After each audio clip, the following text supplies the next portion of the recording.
ಎಲ್ಲ ಆತ್ಮೀಯ ಕಾರ್ಯಕ್ರಮ ಬಂಧುಗಳೇ, ನಮ್ಮ ಜೊತೆಗೆ ಬಂದಂಥ ನಮ್ಮ ನಾಯಕರು ಶಾಸಕರಾದಂಥ ಮೈಸೂರಿನ ಕುಂಟಳ್ಳಿ ಅವರೇ, ಸಿದ್ದಪ್ಪ ಮುದುಕಣ್ಣವರವರೇ, ಚವಾಣ್ರವರೇ, ಇವರೆಲ್ಲ ನಾವು ಹಿರಿಯರೇ ತಾಯಿದ್ದಾರೆ.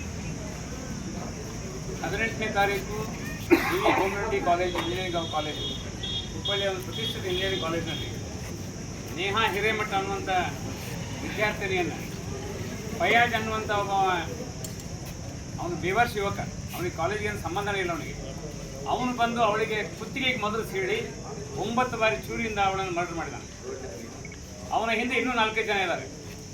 ಇದು ಶುದ್ಧವಾದ ಲವ್ ಜಿಹಾದ್ ಪ್ರಕರಣ. ಇದು ಅವಳನ್ನು ಬಿಡಿಸ್ತಿದ್ದ, ಅವನ ಹಿಂದೆ ಒಂದು 5-6 ಮಂದಿ ಇದ್ದಾರೆ. ಅವರ ಹೆಸರು ಕೂಡ ಅವ್ರ ತಂದೆಯವರು ಹೇಳಿದ್ದಾರೆ. ಇಂಥ ಪ್ರಕರಣ ಮೊನ್ನೆ 2 ದಿನ ಹಿಂದೆ ಆದಾಗ ಗೃಹ ಮಂತ್ರಿಗಳು ಗೊತ್ತಿದ್ದೋ ಗೊತ್ತಿದ್ದನೋ ಅವರು ಅಮಾಯಕರೋ ಅಥವಾ ಏನು ಮುದ್ದಾ ಮಾತಾಡ್ತಾರೋ ಏನು ಸಿದ್ದರಾಮಯ್ಯಗೆ ಹೇಳಿಕೊಟ್ಟಾರೋ ಗೊತ್ತಿಲ್ಲ, ಇದು ಪ್ರೇಮ ಪ್ರಕರಣ ಅಂತ ಹೇಳ್ತಾರೆ. ಯಾವ ತನಿಖೆ ಆಗಿಲ್ಲ. ಅವ್ರ ಸ್ವಂತ ತಂದೆ ಹೇಳ್ತಾರೆ ಲವ್ ಜಿಹಾದ್ ಅವ್ರು ಕಾಡ್ತಾ ಇದ್ರು, ಇನ್ನೂ 5-6 ಜನ ಇದ್ದಾರೆ ಅಂತೇಳಿ. ಗೃಹ ಮಂತ್ರಿಗಳು ಹೇಳ್ತಾರೆ ಅದು ಪ್ರೇಮ ಪ್ರಕರಣ ಅಂತೇಳಿ. ಇವ್ರಿಗೆ ಹೆಂಗೆ ಗೊತ್ತು ಪ್ರೇಮ ಪ್ರಕರಣ ಅಂತ ಹೇಳೋದು? ಪ್ರೇಮ್ ಮಾಡ್ಲಿಕ್ಕೆ ಅವನು ಯಾರು, ಇವಳು ಯಾರು? ಅವಳು ಕಾಲೇಜ್ ಹೋಗ್ತಿದ್ದಾಳೆ, ಅವಳು ಮುಂದೆ UPSC ಮಾಡೋಡಿದ್ದಾಳೆ. ಇವನೇನೋ ಪರ್ಪಸ್ಗೆ ಯಾವುದೋ ಒಂದು ಗ್ಯಾರೇಜ್ನಲ್ಲಿ ಇದ್ದಾವೆ.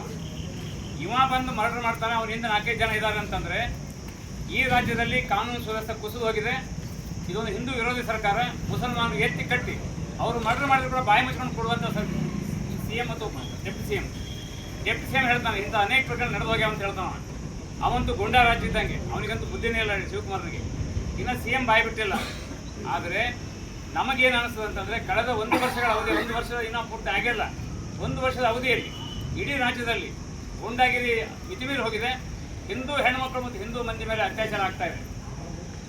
ಇದನ್ನು ಖಂಡಿಸೋದ್ರ ಜೊತೆಗೆ ಅವನಿಗೆ ಗಲ್ಲು ಶಿಕ್ಷೆ ಆಗುವ ರೀತಿಯಲ್ಲಿ ಅವನನ್ನು ಕಾನೂನಿಗೆ ಒಳಪಡಿಸಬೇಕು ಮತ್ತು ಇಂಥ ಪ್ರಕರಣ ಮರುಕಳಿಸೋ ರೀತಿಯಲ್ಲಿ ಮುಂಜಾಗ್ರತಾ ಕ್ರಮವಾಗಿ ಅಲ್ಲೆಲ್ಲ ಸ್ಟೇಷನ್ ಇನ್ಸ್ಪೆಕ್ಟರ್ಗಳಿಗೆ ಚಾರ್ಜ್ ಕೊಡ್ರಿ. ನೀವು ಅವರೆಲ್ಲ ಗಾಡಿ ತೆಗೆದಾರ.